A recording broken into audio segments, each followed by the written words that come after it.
Hi friends, പുതിയ ഒരു വീഡിയോയിലേക്ക് എല്ലാവർക്കും സ്വാഗതം. അപ്പോൾ എന്ത് വീഡിയോ എന്ന് വെച്ചാൽ ഇന്ത്യൻ ആർമിയുടെ അഗ്നിവീർ സോൾജർ ക്ലർക്ക് അല്ലെങ്കിൽ സ്റ്റോർ കീപ്പർ പോസ്റ്റിലേക്കുള്ള എക്സാമിനേഷൻ്റെ എക്സാം ടോപ്പിക് എന്തൊക്കെയാണ്, അതുപോലെ തന്നെ അതിൻ്റെ സിലബസ് എന്തൊക്കെയാണ്, അപ്പോൾ അതിൻ്റെ ഡീറ്റെയിൽസും കാര്യങ്ങളൊക്കെയാണ് ഇന്നത്തെ ഈ ഒരു വീഡിയോയിൽ നോക്കാൻ പോകുന്നത്. അപ്പോൾ നിങ്ങളാരും വീഡിയോ അവസാനം വരെ കാണുക. അപ്പോൾ ഇന്ത്യൻ ആർമിയുടെ അഗ്നിവീർ സോൾജർ ക്ലർക്ക് അല്ലെങ്കിൽ സ്റ്റോർ കീപ്പർ ടെക്നിക്കൽ പോസ്റ്റിലേക്ക് അപ്ലൈ ചെയ്തിട്ടുള്ളവരാണ് നിങ്ങളെങ്കിൽ തീർച്ചയായിട്ടും ഈ ഒരു വീഡിയോ അവസാനം വരെ കാണുക. അതുപോലെ തന്നെ നിങ്ങളുടെ ഫ്രണ്ട്സ് ആരെങ്കിലും ഈ ഒരു പോസ്റ്റിലേക്ക് അപ്ലൈ ചെയ്തിട്ടുണ്ടെങ്കിൽ തീർച്ചയായിട്ടും ഈ ഒരു വീഡിയോ അവരിലേക്കും ഷെയർ ചെയ്തെടുക്കുക. ഇത്തരത്തിലുള്ള കൂടുതൽ വീഡിയോകൾക്കായി ചാനൽ സബ്സ്ക്രൈബ് ചെയ്യാത്തവർ സബ്സ്ക്രൈബ് ചെയ്യുക. സബ്സ്ക്രിപ്ഷൻ വരുന്ന ബെല്ലൈക്കനിൽ ഓൾ എനേബിൾ ചെയ്താൽ മാത്രമായിരിക്കും ഇത്തരത്തിലുള്ള കൂടുതൽ വീഡിയോസ് നിങ്ങളുടെ ഫോണിൽ നോട്ടിഫിക്കേഷനായി ലഭിക്കുകയുള്ളൂ. അതുപോലെ തന്നെ നമ്മുടെ ടെലിഗ്രാം വാട്സാപ്പ് ഗ്രൂപ്പിലേക്ക് ജോയിൻ ചെയ്യാൻ ആഗ്രഹിക്കുന്നുണ്ടെങ്കിൽ ജോയിൻ ചെയ്യുക. ലിങ്ക് താഴെ ഡിസ്ക്രിപ്ഷൻ ബോക്സിൽ ഉണ്ടായിരിക്കുന്നതാണ്. അതുപോലെ തന്നെ നമ്മുടെ ചാനൽ വഴി ഇന്ത്യൻ ആർമിയുടെ അഗ്നിവീർ ആർമി റാലി ക്ലാസ്സുകളും സ്റ്റാർട്ട് ചെയ്തിട്ടുണ്ട്. അപ്പോൾ ക്ലാസ്സിൽ ജോയിൻ ചെയ്യാൻ ആഗ്രഹിക്കുന്നവർ തീർച്ചയായിട്ടും സ്ക്രീനിൽ കാണുന്ന നമ്പറിൽ വാട്സപ്പിൽ മെസ്സേജ് ചെയ്യുക. എല്ലാ ട്രേഡിൻ്റെയും ക്ലാസ്സുകൾ ഉണ്ടായിരിക്കുന്നതാണ്. ക്ലാസ്സിന് ചെറിയൊരു ഫീസും ഉണ്ടായിരിക്കുന്നതാണ്. GDക്കും അതുപോലെ തന്നെ ട്രേഡ്സ്മാനും 500 രൂപയും, ക്ലർക്ക് അതുപോലെ തന്നെ ടെക്നിക്കൽ പോസ്റ്റിലേക്ക് 700 രൂപയും, നേഴ്സിംഗ് അസിസ്റ്റൻറ്റ് പോസ്റ്റിലേക്ക് 900 രൂപയുമാണ് ഫീസ് വരുന്നത്. വൺ ടൈം ഫീസാണ്. അതായത് ഈ ഒരു ഫീസ് അടച്ചു കഴിഞ്ഞാൽ നിങ്ങൾക്ക് എക്സാമിനേഷൻ വരെ ക്ലാസ് അറ്റൻഡ് ചെയ്യാൻ സാധിക്കുന്നതാണ്. അപ്പോൾ ക്ലാസ്സിൽ ജോയിൻ ചെയ്യാൻ ആഗ്രഹിക്കുന്നവർ താഴെ സ്ക്രീനിൽ കാണുന്ന നമ്പറിൽ വാട്സപ്പിൽ മെസ്സേജ് ചെയ്യുക. നമുക്ക് കാര്യത്തിലേക്ക് കടക്കാം. ആദ്യം ഈ ഒരു എക്സാമിനേഷൻ്റെ എക്സാം ഇൻസ്ട്രക്ഷൻസ് എന്തൊക്കെയാണെന്ന് നോക്കാം. ഈ ഒരു എക്സാമിനേഷൻ ഒബ്ജക്റ്റീവ് ടൈപ്പ് ആയിട്ടാണ്. അതായത് ഒരു ചോദ്യവും 4 ഓപ്ഷൻസും, അത്തരത്തിലാണ് ഒബ്ജക്റ്റീവ് ടൈപ്പ് എന്ന് പറയുന്നത്. അപ്പോൾ അത്തരത്തിലാണ് ഈ ഒരു ചോദ്യങ്ങൾ ഉണ്ടാവുക. ക്വസ്റ്റ്യൻസ് ഇംഗ്ലീഷിലും ഹിന്ദിയിലും ഉണ്ടായിരിക്കുന്നതാണ്. അപ്പോൾ നിങ്ങൾക്ക് കംഫർട്ടായിട്ടുള്ള ലാംഗ്വേജ് ഏതാണോ ഒരു ലാംഗ്വേജ് ഉപയോഗിച്ചിട്ട് എക്സാമിനേഷൻ അറ്റൻഡ് ചെയ്യാൻ സാധിക്കുന്നതാണ്. ഇനി അടുത്ത ഈ ഒരു എക്സാമിനേഷൻ്റെ ടോട്ടൽ മാർക്സ് നോക്കുകയാണെങ്കിൽ ടോട്ടൽ 200 മാർക്കിനാണ് എക്സാം നടത്തുന്നത്.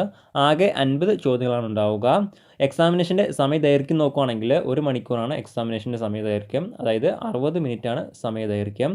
ഓരോ ശരിയുത്തരത്തിനും നിങ്ങൾക്ക് 4 മാർക്ക് വരെ സ്കോർ ചെയ്യാൻ സാധിക്കുന്നതാണ്. തെറ്റുത്തരത്തിന് ഓരോ മാർക്ക് വീതം നിങ്ങൾക്ക് നഷ്ടപ്പെടുന്നതാണ്. ആൻസേഴ്സ് ചെയ്യാത്ത ചോദ്യങ്ങൾക്ക് മാർക്കൊന്നും നഷ്ടപ്പെടുന്നതല്ല. ഇങ്ങനെയാണ് ഈ ഒരു എക്സാമിനേഷൻ്റെ മെയിനായിട്ടുള്ള ഇൻസ്ട്രക്ഷൻസ്. ഇനി അടുത്ത ഏതൊക്കെ ടോപ്പിക്കിൽ നിന്നാണ് ചോദ്യങ്ങൾ ഉണ്ടാവുക എന്ന് നോക്കുകയാണെങ്കിൽ ഒന്നാമതായിട്ട് വരുന്നത് ജനറൽ നോളജാണ്. അടുത്ത രണ്ടാമതായിട്ട് വരുന്നത് ജനറൽ സയൻസ് ആണ്. അടുത്ത മൂന്നാമതായിട്ട് വരുന്നത് മാത്സ്, നാലാമതായിട്ട് കമ്പ്യൂട്ടർ സയൻസ്, അഞ്ചാമതായിട്ട് ജനറൽ ഇംഗ്ലീഷ് തുടങ്ങിയ 5 ടോപ്പിക്കിൽ നിന്നാണ് ഈ ഒരു എക്സാമിനേഷൻ്റെ ചോദ്യങ്ങൾ ഉണ്ടാവുക. ജനറൽ നോളജിൽ നിന്നും 5 ചോദ്യങ്ങളാണ് ഉണ്ടാവുക. മാക്സിമം നിങ്ങൾക്ക് 20 മാർക്ക് വരെ സ്കോർ ചെയ്യാൻ സാധിക്കുന്നതാണ്. ജനറൽ സയൻസിൽ നിന്നും സെയിം തന്നെയാണ്, 5 ചോദ്യങ്ങളാണ് ഉണ്ടാവുക. മാക്സിമം നിങ്ങൾക്ക് 20 മാർക്ക് വരെ സ്കോർ ചെയ്യാൻ സാധിക്കുന്നതാണ്. ഇനി അടുത്ത് മാത്സ് ആണ്. മാത്സിൽ നിന്നും ആകെ 10 ചോദ്യങ്ങളാണ് ഉണ്ടാവുക. മാക്സിമം നിങ്ങൾക്ക് 40 മാർക്ക് വരെ സ്കോർ ചെയ്യാൻ സാധിക്കുന്നതാണ്. ഇനി അടുത്ത കമ്പ്യൂട്ടർ സയൻസ് നോക്കുകയാണെങ്കിൽ ആകെ 5 ചോദ്യങ്ങളാണ് ഉണ്ടാവുക. മാക്സിമം നിങ്ങൾക്ക് 20 മാർക്ക് വരെ സ്കോർ ചെയ്യാൻ സാധിക്കുന്നതാണ്. ഇനി അടുത്ത ഇംഗ്ലീഷ് നോക്കുകയാണെങ്കിൽ ഇംഗ്ലീഷിൽ നിന്നും ആകെ 25 ചോദ്യങ്ങളാണ് ഉണ്ടാവുക. മാക്സിമം നിങ്ങൾക്ക് 100 മാർക്ക് വരെ സ്കോർ ചെയ്യാൻ സാധിക്കുന്നതാണ്. ഇങ്ങനെയാണ് ഓരോ ടോപ്പിക്കിൽ നിന്നും ചോദിക്കുന്ന ചോദ്യങ്ങളുടെ രീതി. ഇനി അടുത്ത ഒരുപാട് പേർ ഈ ഒരു എക്സാമിനേഷൻ്റെ എക്സാം സ്റ്റഡി മെറ്റീരിയൽസ് ചോദിച്ചിരുന്നു. അപ്പോൾ അവർക്ക് വേണ്ടിയിട്ടുള്ള സ്റ്റഡി മെറ്റീരിയൽസ് ഈ ഒരു ആർട്ടിക്കിളിൽ ആഡ് ചെയ്തിരിക്കുന്നതാണ്. അപ്പോൾ സ്റ്റഡി മെറ്റീരിയൽസ് വേണ്ടവർ ഈ ഒരു ആർട്ടിക്കിൾ ചെക്ക് ചെയ്യുക. ഈ ഒരു ആർട്ടിക്കിളിൻ്റെ ലിങ്ക് ഞാൻ ഡിസ്ക്രിപ്ഷൻ ബോക്സിൽ ആഡ് ചെയ്തിരിക്കുന്നതാണ്. ഇനി അടുത്ത ഈ ഒരു എക്സാമിനേഷൻ്റെ സിലബസ് നോക്കുകയാണെങ്കിൽ ഒന്നാമതായിട്ട് വരുന്നത് ജനറൽ നോളജാണ്. കറണ്ട് അഫയേഴ്സും തുടങ്ങിയ കാര്യങ്ങളുമായി ബന്ധപ്പെട്ടാണ് ജനറൽ നോളജിലെ ചോദ്യങ്ങൾ ഉണ്ടാവുക. ഇനി അടുത്ത ജനറൽ സയൻസ് നോക്കുകയാണെങ്കിൽ ഡേ ടു ഡേ ലൈഫുമായി ബന്ധപ്പെട്ട ഫിസിക്സ്, കെമിസ്ട്രി, ബയോളജി തുടങ്ങിയ ടോപ്പിക്കിൽ നിന്നാണ് ജനറൽ സയൻസിലെ ചോദ്യങ്ങൾ ഉണ്ടാവുക. ഇനി അടുത്ത മാത്തമാറ്റിക്സ് നോക്കുകയാണെങ്കിൽ number systems, fundamental arithmetical operations, algebra, geometry, mensuration, trigonometry തുടങ്ങിയ ടോപ്പിക്കിൽ നിന്നാണ് മാത്സിലെ ചോദ്യങ്ങൾ ഉണ്ടാവുക.